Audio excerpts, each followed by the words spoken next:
Good day and welcome to the Molson Coors Beverage Company full year and fourth quarter 2019 earnings conference call. All participants will be in listen-only mode. Should you need assistance, please signal a conference specialist by pressing the star key followed by 0. After today's presentation, there will be an opportunity to ask questions. To ask a question, you may press star then 1 on a touch-tone phone.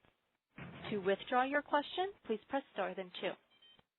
Participants can find related slides on the Investor Relations page of the Molson Coors website. Our speakers today are Gavin Hattersley, President and Chief Executive Officer, and Tracy Joubert, Chief Financial Officer. Please note this event is being recorded. With that, I'll hand it over to Greg Tierney, Vice President of FP&A and Investor Relations. Please go ahead. All right, thank you, Andrea, and hello, everybody. So following prepared remarks from Gavin and Tracy, we will take your questions. Please limit yourself to one question, and if you have more than one question, please ask your most pressing question first, and then re-enter the queue for a follow-up. To the extent that you have technical questions on the quarter, we ask that you pick them up with me in the days and weeks to follow. Today's discussion includes forward-looking statements within the meaning of applicable securities laws. Important factors that could cause actual results to differ materially from expectations and projections contained in such statements are disclosed in the company's filings with the SEC. The company does not undertake to update forward-looking statements, whether as a result of new information, future events, or otherwise.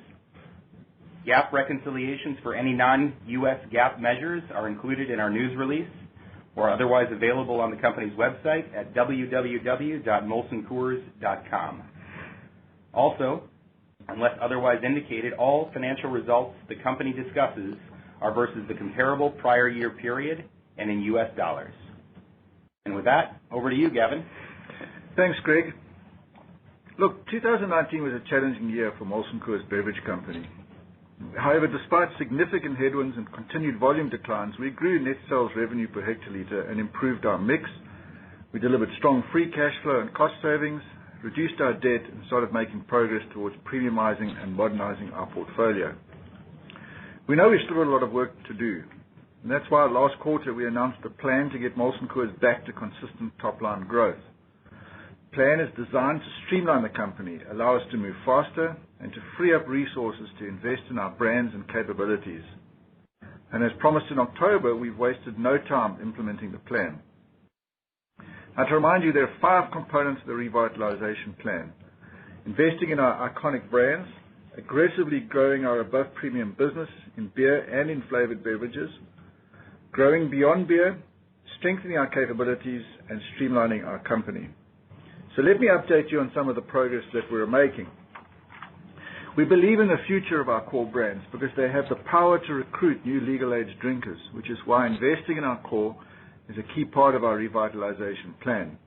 In the fourth quarter of 2019 in the United States, we released new creative pieces in the Coors Light Made to Chill campaign and the Miller Lite It's Miller Time campaign, and we've already unveiled more spots in 2020 as well.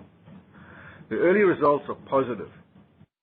Additionally, global Coors Light performance was flat, reflecting its best quarter in over 3 years and showing improvement in each of our segments. Miller Lite grew in all segments, delivering high double-digit growth in Canada and had its best quarter in the United States since 2014. As we work to aggressively grow our above-premium business, we see progress in our above-premium beer and in above-premium flavored beverages. Volume and NSR improved for the full year 2019 and above premium with an acceleration in Q4. We will support this acceleration by providing more fuel to our fastest growing brands and new innovations in the above premium space. Last month we launched new creative for Peroni in the United States, which grew strong double digits in 2019 and presents a real opportunity for us in 2020. Belgian Moon continues to be one of our biggest success stories in Canada, growing strong double digits in both the quarter and the year, and delivering its 3rd consecutive year of growth. And Staropramen, our Czech lager, celebrated its 150th anniversaries with volumes up high single digits on the year with strong momentum heading into 2020 as Q4 volume and revenue grew double digits. We have launched 2 big bet innovations in the United States already with Blue Moon Light Sky and St. Archer Gold. Light Sky is a low-calorie, low-carb beer brewed with tangerine peel. It's a great product that pushes the Blue Moon brand into incremental occasions and consumers. St. Archer Gold is a premium light lager that offers a better tasting alternative to Michelob Ultra, as proven by an independent expert beer panel. We introduced consumers to St. Archer Gold with a broad media campaign that kicked off during the Professional Football Championship game and showcases how the brand is the better tasting light beer. Our 10th and Blake portfolio again outperformed the U.S. craft market in 2019, growing 16% per AC Nielsen versus a flat craft market. In January, we agreed to acquire Atwater Brewery, a regional craft brewer in Michigan. It fills a geographic void, gives us distilled spirits capability, and will help position our craft portfolio to continue outperforming the broader craft market. We're investing more in flavored malt beverage and white spaces that differentiate us and allow us to reach more consumers. Building on our 2019 successes in the United States, we will continue to invest behind Cape Line Sparkling Cocktails, which were a Nielsen Top 10 growth brand for 14 consecutive weeks in 2019. And we are expanding La Colombe hot coffee to additional markets. In Canada, we will continue to invest in Mad Jack, a popular FMB that was up double digits on the year. And next month, we will launch Vizzy in the United States, a hard seltzer that offers differentiated ingredients which will help it carve out a meaningful space in the seltzer category. And lastly, we're expanding beyond the beer aisle altogether. This is a big shift, but it presents real growth opportunities. In November, we announced an equity deal and long-term partnership with LA Libations, an incubator of better-for-you non-alcoholic beverages. This investment essentially creates a new non-alcohol innovation team for the Molson Coors Beverage something that we simply did not have before. Now, I want to be clear. We are not looking to compete in the soda aisle with Coca-Cola and Pepsi-Cola. Instead, we'll be selective about where we compete, always looking to leverage our unique strengths. And of course, next month, we're taking a definitive step into the wine category with the national launch of Movo wine spritzers in the United States. The organizational restructuring is well underway, and we are making progress towards our goal of improving efficiency and unlocking an additional $150 million in annual savings, bringing our total expected cost savings to $600 million over the 2020 through 2022 program. We have simplified our structure from 4 business units and a corporate center to 2 streamlined units, North America and Europe. In North America, our new organizational design is now set. All teams have been selected and people are transitioning to new office locations. In Europe, we have announced all senior leadership changes and anticipate completing the reorganization by the end of March. As part of our updated structure, we have a new data and analytics team and are expanding and developing new commercial and operational capabilities that will make us smarter and more efficient. We continue to estimate the cost of all these changes will result in total one-time charges in the range of approximately $120 to $180 million, spread over Q4 of last year, 2020, and 2021. Next quarter, we will report our financials under our new operating structure. As you can see, we are moving quickly to implement our plans, and we're starting to see glimpses of transformation within our portfolio. Also, the new structure is already providing greater clarity and accountability. Teamwork has improved, and the speed of decision-making is substantially quicker. None of this is easy, and it won't happen overnight. But the tough decisions we've made and the quick actions and investments we are making will ensure the Molson Coors Beverage Company is built to succeed in today's marketplace. And now I'm going to hand over to Tracy for a review of the fourth quarter and full year, as well as our outlook. Trace? Well, thank you, Gavin, and hello, everyone. I will first cover the quarter and full year on a consolidated and regional basis, and then move on to our outlook. So to recap the quarter, net sales revenue increased 3% in constant currency. we delivered positive as a 1% increase in financial volume, including a planned benefit in the U.S. from shipments exceeding brand volume as full-year shipment volumes and retail volumes converged. Net sales per hectoliter on a brand volume basis increased 1.1% in constant currency, reflecting continued favorable global pricing and mix.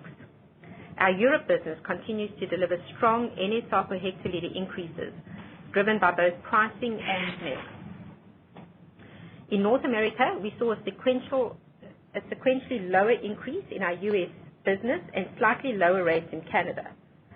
Remember, general price increases have largely shifted from the fall to the spring in the U.S., with the most recent increase last spring. Our U.S. mix benefit was neutral in the quarter. Worldwide brand volume decreased 1% and financial volume increased 1%, reflecting a planned benefit in the U.S. as we shipped largely to consumption for the full year.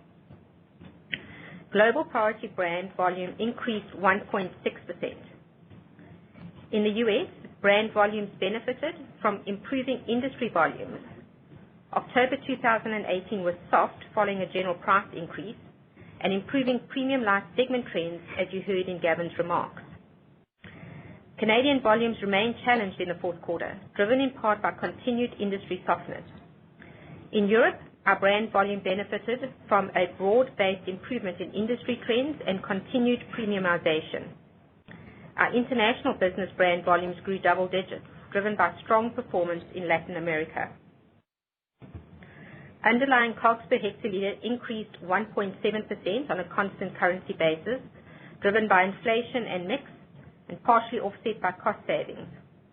The trend was significantly improved versus prior quarters, primarily reflecting fixed cost absorption in our U.S. business resulting from shipment timing between quarters and the cycling of one-time costs in our Canadian business from 2018. Underlying MG&A decreased 6.3% on a constant currency basis due to a non-recurring vendor benefit in the U.S. and lower one-time incentive compensation expenses driven by the anticipated departures as a result of the revitalization plan. These items together account for approximately 50% of the reduction in MG&A.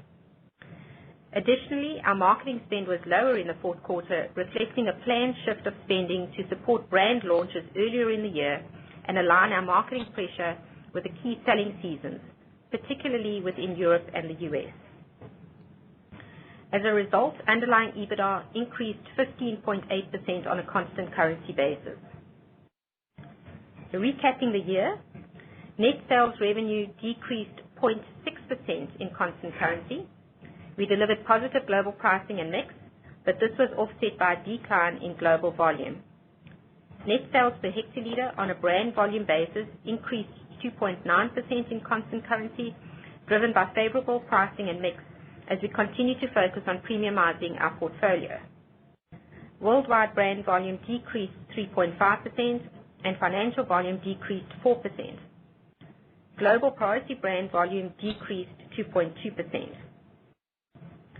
Underlying COGS per hectoliter increased mid-single digits, up 4.9% on a constant currency basis, driven by inflation, mix, and volume deleverage, partially offset by cost savings. Underlying MG&A decreased 0.9% on a constant currency basis. Corporate underlying MG&A was $158 million, coming in below prior year and below our prior estimates, driven largely by lower incentive compensation expense and other targeted spending reductions. Marketing spend per hectoliter was up for the year in each of our segments. As a result, underlying EBITDA decreased 2.6% on a constant currency basis.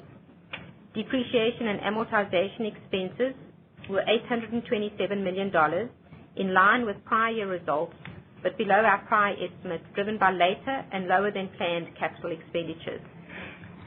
Net interest expense of $273 million was in line with our third quarter estimate.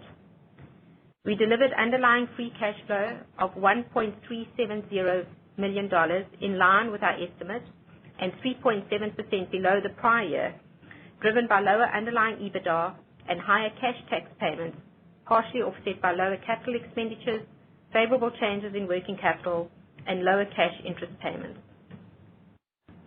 Capital expenditures of $593 million were lower than our prior estimate, driven by savings and the timing of capital spending as we evaluated and made capital decisions to drive stronger returns.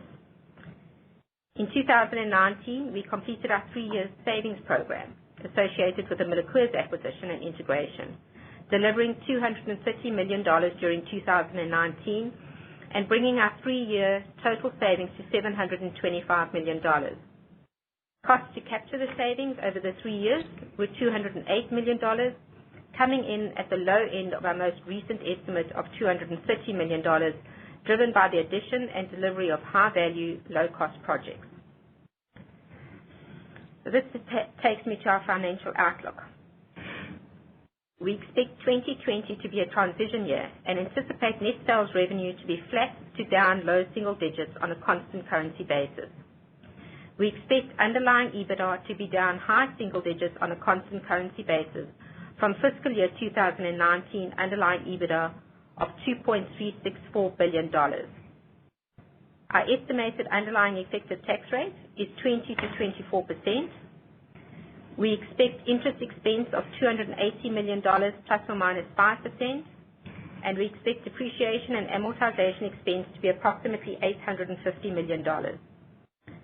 We estimate capital spending of $700 million plus or minus 10%, and underlying free cash flow of $1.1 billion plus or minus 10%, reflecting lower expected EBITDA performance as well as higher cash taxes than in 2019. And as mentioned on our Q3 earnings call, we increased our total cost savings program for the period 2020 through 2022 to $600 million as a result of the revitalization plan, to be spread more or less evenly over that period. Now, as a reminder, we are planning to reinvest these additional cost savings behind our brands and other capability building. With the exception of costs that would qualify for special items treatment, all other costs to achieve the $600 million in savings are included within our underlying EBITDA guidance. Examples of special items included in the $120 to $180 million of costs to achieve are severance, retention, and relocation costs associated with the revitalization plan. Accelerated depreciation and other direct costs associated with the Irwindale brewery closure will also be reported as special items. We expect 2021 and thereafter to deliver net sales revenue and underlying EBITDA growth versus 2020. We intend to maintain our investment-grade credit rating, and as our full year 2019 trailing annual underlying EBITDA has our current annualized dividend within our target range of 20 to 25%, we do not anticipate the Board of Directors will change our dividend rate at this time. The change in structure to 2 business units went into effect at the start of the year. Therefore, the resulting financial reporting changes will be reflected in our first quarter 2020 results, including allocation of corporate MT&A expense to our 2 business segments. Now, also, please consider the following related items. Our estimate of 2020 EBITDA is unchanged versus our estimates on October the 30th, 2019, in spite of a strong fourth quarter benefiting from one-time items, shipment timing, and deferred spending as we refined our revitalization plan. Our business continues to face a number of headwinds, including inflation, and we're committed to investing to improve our top-line performance. While we expect the full year's underlying EBITDA to be down high single digits on a constant currency basis, we expect the second half EBITDA to be better than the first half for 2 main reasons. Our full year increase in marketing investments will begin in half 1 as we launch new products and add support to our premium brands. And the cost savings that we expect to realize in 2020 will be skewed to the back half of that year. In January, we announced the decision to close our Irwindale brewery. The associated cost savings are not considered part of the revitalization plan, but are included in the previously announced $600 million cost savings program for 2020 to 2022. Now with that, thank you for your time and attention, and I'll turn it back to Andrea for Q&A. We will now begin the question and answer session. To ask a question, you may press star then 1 on your touch-tone phone. If you are using a speakerphone, please pick up your handset before please press star then 2. As a reminder, we ask that you limit yourself to one question. And at this time, we will pause momentarily to assemble our roster.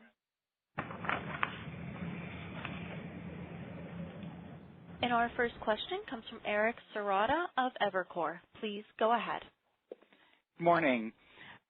Gavin, hoping you could give us a little bit of color on the seltzer and beyond beer strategy. Seems like you're taking a very different tack than some of your competitors in not extending your core brands.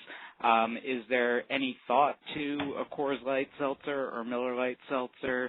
And what are you hearing from retailers and distributors in terms of initial response to what you're showing them for Vizzy?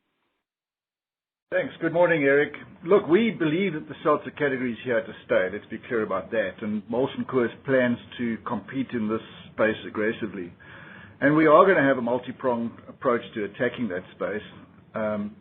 Having said that, the key premise with our approach is to drive incrementality by bringing a very clear point of difference to that of the competition. And as you referenced, this year we are introducing Vizzy, which we think does have clear points of difference with the competition. It will be the first hard seltzer made with acerola cherry, which is a superfruit high in the antioxidant vitamin C. And there's no reason to believe that this isn't going to resonate very well with consumers, and particularly that 25 to 39-year-old male and female that choose to drink but are looking for potentially better choices. I'm not going to get into details of how much exactly that we're investing, but we've got a very robust campaign that launches around the same time as Vizzy hits the shelf. It's going to include national TV. It'll have digital, social, out-of-home advertising, and a very strong sampling effort. This is going to be our biggest bet yet on the hard seltzer segment, which we think will reach a couple of $2 billion in sales this year. As far as the response from our distributors and retailers is concerned, we've had an excellent response. There is a lot of excitement and anticipation for this brand. So, we're excited about it. And just to follow up on that, would you rule out, you talked about a multi-pronged approach, would you, and you have Henry's in the market, but would you rule out doing something with one of your core beer brands? I know you've gone down that road in the past with things like Coors Light Summer Brew, but decided to stick true to the core product and messaging. Is that something that's on the table or something that you'd rule out? Look, I think, Eric, just reiterating what I said, right, is we think that we need to have a clear point of differentiation to our competition, and where we find a clear point of differentiation, we will drive into that in a meaningful way. Our current is Vizzy, which is what we're going to put a lot of time and effort behind that. Great. Thanks so much, Gavin. Our next question comes from Brian Spillane of Bank of America. Please go ahead. Hey, good morning, everyone. Morning, Brian. So I guess, Gavin, I want to touch on just kind of the state of Coors Light now that you've had the new ad copy in the U.S. on air for a few months now, and you've kind of gone through this process now of, kind of featuring your plans to retailers, selling in for the summer season. So could you just give us a little bit more color about how you feel about not just how the copy has resonated with consumers and for the brand, but also just as you're kind of teeing up merchandising for the summer months, do you feel like you're getting a little bit more reaction or support from your wholesalers and retailers behind the Coors Light brand? Thanks, Brian. Look, I mean, the short answer is yes. We're getting a lot of support, a lot of excitement behind Coors Light from our network. Certainly the most since I've been in this chair, and when I was in the Miller Coors chair as well. The Major Chill platform is strong. The results are strong. The brand achieved its best quarterly STR trend since the first quarter of 2017. It accelerated segment share gains in the fourth quarter behind the new creative, and we're going to invest meaningfully behind this platform in 2020. It's brought relevance back to the brand again. It's back in the lives of new legal drinking age consumers. It's back in the cultural landscape, and its momentum is heading in the right direction. Brian, and we're just getting started. But the short answer to your question is yes, our wholesalers are very excited about it. Okay, great. Thank you. Our next question comes from Steve Powers of Deutsche Bank. Please go ahead. Yes, great. Thanks. Hey, Tracy, could you talk a little bit more about the targeted spend priorities for 2020 and just clarify, maybe confirm that the cadence of those investments, specifically on the MG&A line, will more or less mirror 2019? I think that's what I heard, but I just wanted to clarify.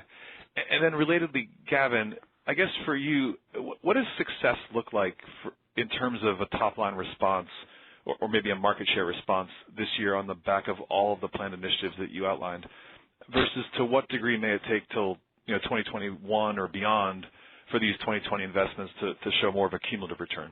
Thanks. Yeah, thanks. Great. Thanks, Steve. Look, Tracy, you can maybe take some of the G&A side. I'll just talk about marketing. From a marketing perspective, we've got a lot of innovation and new news coming in the first half of this year, Steve. So you can expect our marketing spend to be upweighted in the first half versus the second half. And I know Tracy's given full year guidance on EBITDA, and we're not going to give quarterly guidance, but I think just directionally we're going to spend more in the first half than we will in the second half. We've already launched two big innovations, St. Archer Gold and Blue Moon Light Sky, and we've got two more big ones coming with Vizzy and with the national expansion of Movo. Obviously, innovation takes a lot of work and a lot of effort and a lot of investment, and you don't necessarily get significant uplifts on day one, and so we don't necessarily expect that, but we do expect improvement in our above premium portfolio through these innovations. A success for me looks like what I've really said, right? Which is we do expect us to be sort of flat to down low single digits from a net sales revenue point of view, but we believe everything that we're doing in 2020 is setting ourselves up for sustainable growth in NSR in 2021 and beyond. Tracy, from a G&A point of view? Yeah, so just maybe to reiterate what I said in the script from a G&A. I mean, we are the G&A spend is basically in the EBITDA guidance that we've given. A couple of things to think about as we look at half year one and half year two. First of all, as Gavin mentioned, our marketing spend is going to be up. That will be sort of weighted more to the first half of the year as we invest behind our new product launches and add support to our premium brands. And then from the cost saving side, that's going to be skewed more to the back half of the year as we realize, the savings related to the revitalization plan. And again, the revitalization plan savings will be primarily in the G&A area. Okay, thank you very much for that. I guess, Gavin, just to follow up on the definition of success question, there's a ton of new products, from yourselves, from competitors in the beer space hitting the market right now. There's going to be a lot of shifts on shelf and within coolers. Is your feel in aggregate that you're going to hold cumulative shelf and cooler space in 2020 versus 19, or do you expect to gain or maybe shed some of that? Just how are you thinking about that? Thank you. Yeah, look, I mean, I would be disappointed if we didn't increase our shelf space. I do think, though, that there's going to be movements within that. So, in large format, I think you'll see some of the slow-moving lines in crafts and seltzers and some of the adjacencies like FMBs and ciders will probably take some losses to create new space for a lot of these innovations that are coming, particularly the growth of seltzer. The initial indications would appear that the biggest loss is taking place with craft, which, the assortment of that has just expanded significantly over the past 15 years. I think in small format it's a little different. Seltzer is making aggressive inroads on distribution in both single serves and multi-pack, and I would say more space is probably coming from from economy as well as craft in less developed, because craft is less developed than at the point if we didn't increase our shelf space with some of the innovations that we're bringing, and certainly the indications from our retailers and our distributor partners is that will hold true and will expand space. Perfect. Thank you. Our next question comes from Andrea Teixeira of J.P. Morgan. Please go ahead. Good morning. Thank you. So I wanted to, if we step back into the organization of the two main regions between the U.S. and Europe, and is that a main strategy to give better visibility and empower the local teams, or could you potentially sell the business to fund M&A in seltzer, or you want to still grow greenfield in that category? And just a clarification on Gavin's comments about Fizzy. So for Fizzy, so you believe which launches, I believe, last month. So I think I heard you say that the brand can reach $1 billion in sales, and if that's the case, what is the timeline? No, sorry, Andrea, you misunderstood me there. I said what I meant to say was the seltzer category will get into the $1 billion as a category. I would be delighted if Fizzy did, but that's not what I said. I think the total category will be there. As far as the two business units is concerned, we're obviously setting the European and North American businesses up as standalone operations because we believe that strong regional leadership will be able to make decisions much quicker. It will streamline decision making. It will remove bureaucracy, which perhaps slowed us down. It will certainly make us more nimble and quick. And there's a very short distance between folk that are asking for decisions and the actual decision makers. So we think that having two separate standalone business units is going to make us much better as an organization, much stronger in both Europe and in North America. So we're actually already seeing the signs of that, where we've been able to bring campaigns with some of our global brands to market much quicker than we have in the past. I'd cite the Coors Light campaign in the United Kingdom as a fine example of that. So we're particularly excited about the nimbleness that this new structure will bring us. And in terms of capital allocation going forward, if you can kind of elaborate more, how do you see the company like in 5 years? Well, obviously capital allocation is the critical decision that we make. But if you're asking me indirectly, are we planning to sell Europe, the answer is no. Yeah, I guess exactly, indirectly. And then in M&A in seltzers, you believe that the decision to just do it at greenfield is the best decision at this point? We're very excited about the multi-pronged approach that we're using to attack the seltzer space, Andrea. I think I said on our third quarter earnings call that we will have a string of pearls approach to M&A. It's worked very well for us in the past, and we've had many more successes with the small bolt-on acquisitions that give us capability and exposure to spaces that we haven't had, and it's successful, and we intend to continue along that path. We really did that in the fourth quarter with the large but minority stake in LA Libations, and we have an agreement to acquire Atwater in the hopefully the first quarter of this year. And that's an approach that's worked for us. It's worked for us very well in Europe with a number of success stories out there with Doom Bar and Aspel Cider and the repatriation of our Star of Prominent brand. So it works for us, and we're going to continue driving on that path. Thank you, Gavin. Our next question comes from Kaumil Gajrawala of Credit Suisse. Please go ahead. Thank you. Good afternoon, everybody. I'd like to understand a little bit more about your EBIT guide for 2020. It looks like Coors Light and Miller Lite, at least sequentially, are showing some momentum. You've got considerable cost savings strategy and benefit next year, and then obviously also you have some, I guess, one times in the G&A line this year from incentive comp and this vendor benefit. So why do you then expect for kind of a similar rate of decline of revenues to lead to quite a bit higher decline in EBITDA? I think this year you'll end at EBITDA down 4 on revenues down 2 roughly, but for next year you're looking at revenues maybe down 2, but EBITDA high single digits, with all of these things that seem to be kind of moving in your favor next year?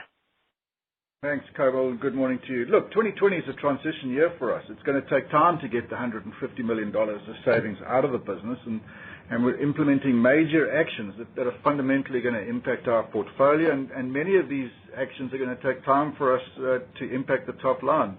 I think I said earlier on, innovations take time to scale, and spending more money on marketing doesn't necessarily have a day one positive impact. We believe that the changes that we're making now, which are meaningful, will set us up for success in 2021. We're also taking very seriously the industry trends that we're seeing in Canada and the impact that those trends are having on our overall business and the overall top line of our business. We're obviously implementing the revitalization plan in Canada as well, and we'll be investing more behind those brands. But Canada's been in decline for quite some time, and it's not a trend that we're going to be able to reverse overnight. Having said that, we're working very hard to do exactly that. Okay, got it. Thank you. Thanks. Our next question comes from Kevin Grundy of Jefferies. Please go ahead. Thanks. Good morning, everyone. Morning, Kevin. Hey, Gavin, I wanted to come back to the investment question, maybe ask it a little bit differently. So obviously a lot of changes going on concurrently at the company while a lot of investment is going into the portfolio, particularly in the first half of the year. Can you give us a sense of how you were prioritizing these investments? Is this continued sequential improvement in Miller Lite and Coors Light? Do you have to establish some level of success in the hard seltzer category? I'd say the market view on that front would be that the hard seltzer dynamic is a net negative for the company at this point, given some of the demand source from the light beer category and the fact that the company has not really leaned in real heavily at this point. Maybe just give us a sense of the top three things you really have the organization focused on in order to deliver what you've messaged to the street. Thank you. Yeah, thanks, Kevin. Look, I mean, it's not an either or, right? It's a both and. We need to focus across our portfolio, and we've been quite clear about the fact that our core brands in the United States, in Europe, and in Canada remain a very important part of our business. And so, we will increase the spend behind those brands going forward. Having said that, the bulk of our increased spend will be in the above premium space. We need, as I've said, to fundamentally reshape our portfolio. We've done that successfully in the United Kingdom, where about 30% of their portfolio is now in the above premium space. And if I recall correctly, Canada's at about 20% odd. And obviously we've got a lot of ground to make up in the United States. And that's why most of our increased investment is going to be in the above premium space and beyond beer in the U.S. To that end, we launched Cape Line in 2019, which was a top share gainer in Nielsen for, I think it was 14 straight weeks. We've introduced Sol Chelado. We're introducing Sol y Limon. I probably pronounced that incorrectly. We've got Belgian Moon up in Canada, which grew strong double digits. In Europe, we've made progress and will continue to invest in above premium. I think I answered the seltzer question earlier on. There's not much more I can say to that other than that we're making a big bet behind Vizzy, and we're very excited about how it's being received by retailers and distributors alike. We're expanding beyond the beer aisle with Movo. I think the speed at which we are moving and the quantity of ideas that we're bringing to the marketplace has energized our network. I haven't seen it this way for quite some time. So, we've obviously got a lot of work to do, but I'm pleased with the progress that we've seen across our portfolio. That's great. Thanks, Gavin. Our next question comes from Lauren Lieberman of Barclays. Please go ahead. Great, thanks. Good morning. I just wanted to follow up a little bit on innovation again, and I was curious in particular about Blue Moon Light Sky. I know it's quite early days, but turning around Blue Moon would be a pretty big step forward for the above premium portfolio. So, it's a little bit off season maybe to be launching or to have gotten that brand into market. But I was just curious on early reads from that, what you're kind of seeing the feedback on the taste profiles, if it's bringing Blue Moon users back or drinkers back into the category. Anything you could share there would be great. Thanks. Just to start at the top, Blue Moon grew in 2019 globally, so very excited about that just for starters. Secondly, we tested Blue Moon Light Sky extensively, and consumers absolutely love the taste. It's a lighter, more sessionable beer that is going to really be complementary and provide a halo effect to Blue Moon Belgian White. It's been in the marketplace for 2 weeks. The reception from our distributors has been very strong. Their orders are meaningfully higher than what we had anticipated, and we're obviously working very hard to make as much Blue Moon Light Sky as we can. But I would caution you, Lauren, it's 2 weeks, but so far it's being extraordinarily well received. And how might you rank order the potential impact of like a Vizzy versus a Blue Moon Light Sky for this year? Because you have the one hand leveraging an existing and very strong brand, and the other very strong category but new to world brand. Yeah, that's a great question. And, obviously I'm excited about all our innovation. And I'm not going to handicap which one's going to turn out to be the best this year. Lauren, time will obviously tell. But each of them are unique in their own way. They're all attacking a different part of the segment. And, the best way for me to answer that question is time will tell. Okay, great. And then just a follow-up on Canada. I know you talked about, putting, this, having more of a North America organization and the opportunities that gives you to leverage the marketing spend cross-border, if you will. I was just curious if any of that started in 2019, so maybe it's a little bit of housekeeping, but for example, like the Coors Light campaign that's been so successful here, is that in Canada yet, or is that still to come? Lauren, that is still to come. It's not in Canada yet, but it will be soon. So as far as the revitalization plan is concerned, obviously the restructuring took place with the U.S. business in the fourth quarter of 2019. But the Coors Light campaign specifically is still to hit. I'm pleased with the progress that the team has made in aligning innovation and our global brands between the United States and Canada in our North American business unit, and I think you'll start seeing the impact of that as the year progresses. Okay, that's great. Thank you so much. Our next question comes from Laurent Grandet of Guggenheim. Please go ahead. Hey, good morning, Gavin and Tracy. I'd like to come back to the seltzer category, but from a different angle. So it's great to see so many growth initiatives coming from you, including a differentiated seltzer proposition. So now, as the seltzer category is expanding very fast, and in many cases at the expense of beer and light beer, for the largest part, what do you do to protect your core Coors Light and Miller Lite business? And if you only affect, let's say 20% of the $150 million revitalization plan on those two brands, it may prove to be not enough. So could you please help us first, better assess the impact of seltzer on your core two brands, and two, what are you planning to minimize the risk here? Thank you. Yeah, a lot to unpack there, Lauren, but let me try and do that. So, I would point you to the performance of Miller Lite and Coors Light in 2019 when seltzers were exploding. And, according to Nielsen, the trend has continued of gaining share for those two brands for the last 5 years. Our performance on Miller Lite, it gained its 21st consecutive quarter, and it actually grew STR volume in Q4 in the face of this seltzer trend. So the brand is holding its own in the total category. In fact, it was pretty flat, not just in the premium light segment, but in the total beer category. And as a combination, Miller Lite and Coors Light outperformed the combination of Bud Light, Michelob Ultra, and Michelob Ultra Gold in terms of industry share. So, this notion that a lot of the seltzer volume is coming from premium light is not necessarily supported by the facts that are underlying the Miller Lite and Coors Light's performance. Coors Light gained segment share for the third straight quarter, directionally improved its performance, had the best quarterly STR trend since 2017. So we believe that our marketing is resonating. We're going to put more effort and money behind that at the same time as we are going to enter the seltzer category.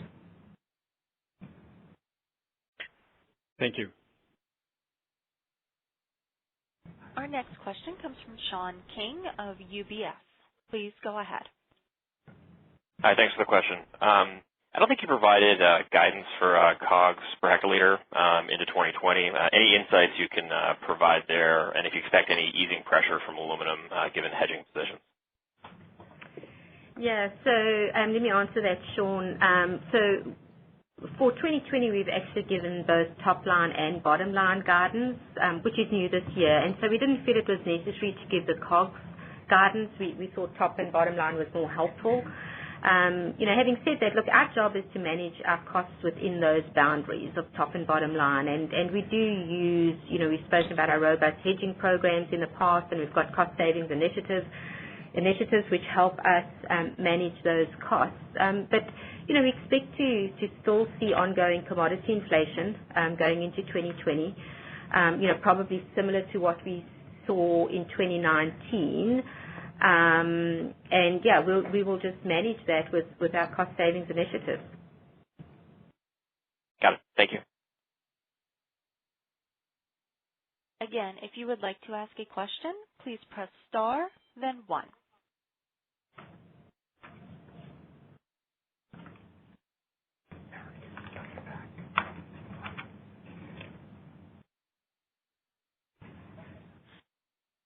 This concludes our question and answer session. I would like to turn the conference back over to Gavin Hattersley for any closing remarks. Thanks, Andrea. Look, I know there may be additional questions that we weren't able to get to, so please follow up with Greg and Tracy, and I look forward to talking with many of you as the year progresses. So thanks, everybody, for participating in the call. The conference is now concluded. Thank you for attending today's presentation. You may now disconnect.